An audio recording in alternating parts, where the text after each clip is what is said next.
One was The Exiles by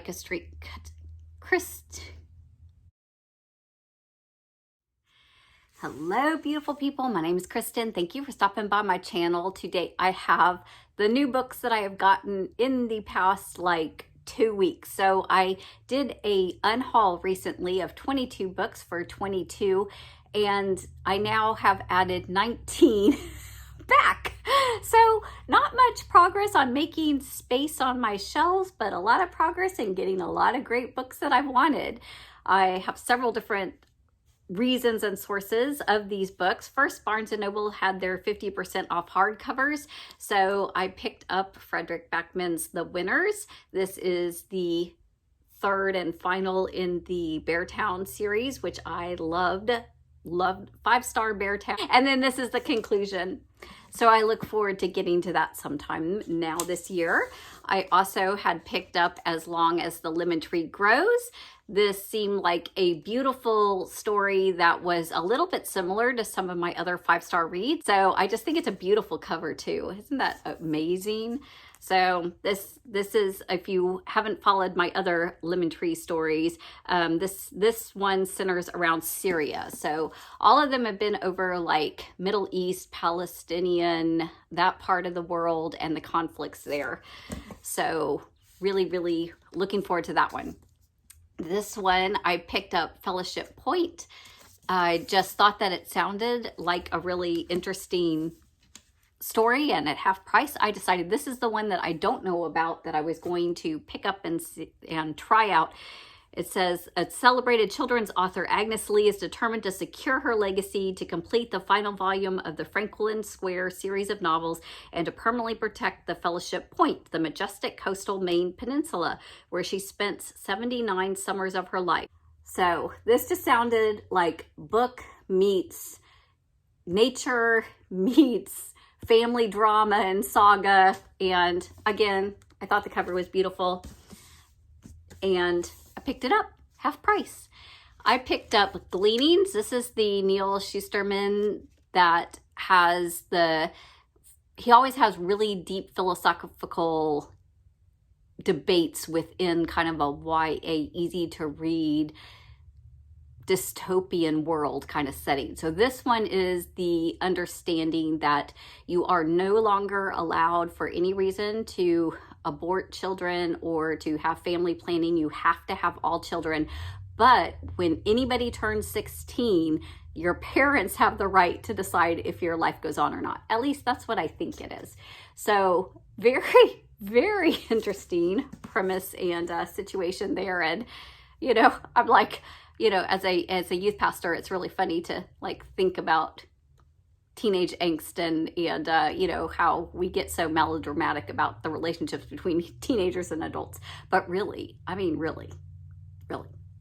Then in their little sales area, they had a bunch of classics, and it was kind of one of those, you know, buy one, get one half price then. So I went ahead and picked up another Steinbeck, The Pearl, which is the one I read in high school. And I remember just being bored to tears, but I plan to reread it now, and I think I will actually like it and appreciate it. And then this one, The River Between Ngugi wa Thiongo. I'm not totally positive, but this I think is in Kenya, if I remember right. Yes, in Kenya, and 2 neighboring mountain ridges. And basically, again, it's one of the stories of the tribe versus settlers coming in, and how does that culture play out, and how does the land, who owns land, that kind of debate. So I thought this would be, and it's not very long, but I thought this would be really, really good read. And then what I really wanted was, y'all had given me the heads up that your favorite Steinbeck was East of Eden, and look at this beautiful copy. I just think this is beautiful. It's got the deckled edges. It's just, it's lovely. It's lovely. So sometime this year, I will definitely be reading that one. Then this one wasn't on sale, but I had like, I'm one of those member benefits where you get cards, certificates. So I used it to get this one, Braiding Sweetgrass. This is highly, highly acclaimed nonfiction, talking about Native American traditions and nature and all that kind of stuff. So I am seriously excited to read it. I think this is a beautiful, one of those kind of waxy, feel-good kind of books in your hand that just feels good reading. And then in the children, young adult section, I got this lovely book for half off, Rainbow Rowell's Scattered Showers. And this is just a collection of short stories told by different children and young adults, just about life and about hardships in life. And I've read a couple different books by Rainbow Rowell and really, really liked them. And again, thought this was a beautiful book, thought it might be a good addition to my middle grade March. So we will see if I get to that one then or later, but it's beautiful to have. Don't mind it in my collection. Then my good friend Michelle at Books Cause Insomnia sent me books for my birthday. It's like, that's what friends do, right?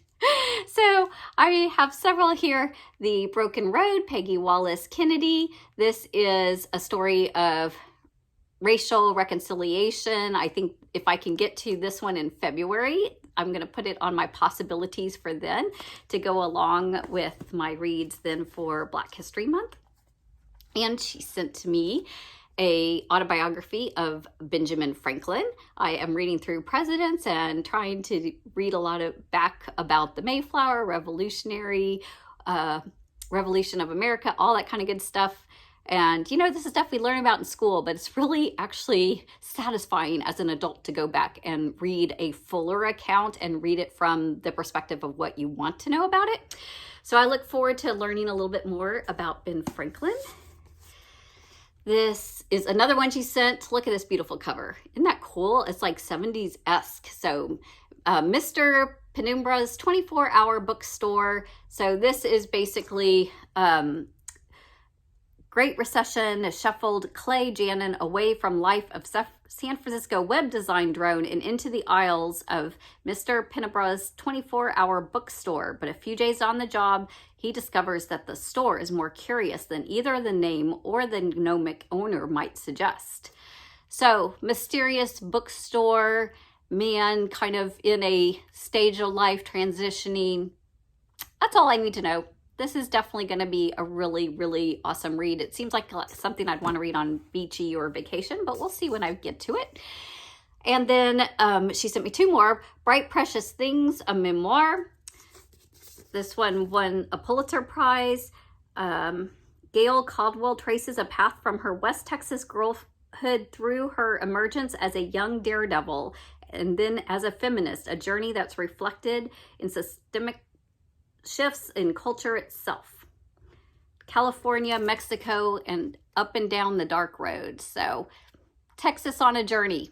Sounds good to me. And then she had sent me Dead Letters, a novel. I will link her review of this one below. I heard her review and I said, that sounds like something I would be interested in, you know, not too graphic or horrific, but a good suspense mystery kind of thriller.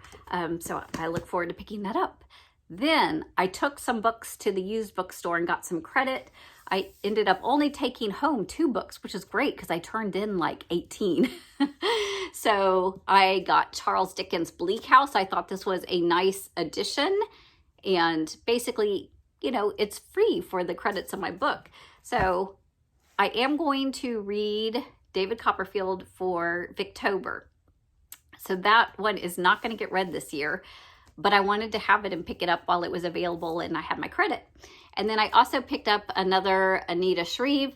This one's A Wedding in December. I actually don't know anything about it, but I really did enjoy the book that I just read from her. I'll try to insert that over here. That one was really, really interesting. And so I really wanted to pick up something else by that author. So now I have it.